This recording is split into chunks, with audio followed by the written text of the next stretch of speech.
Hello everybody, welcome back to our HardReset.Info channel. In today's video, I'll show you how to easily add or remove alarm on your XIAOMI Smart Band 10.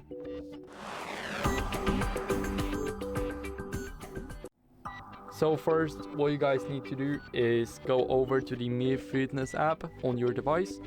Now scroll down until you guys see apps, and here you have an alarm.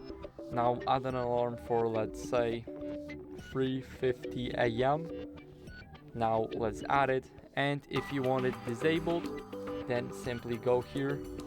Now as you guys can see, it's disabled and the alarm is off.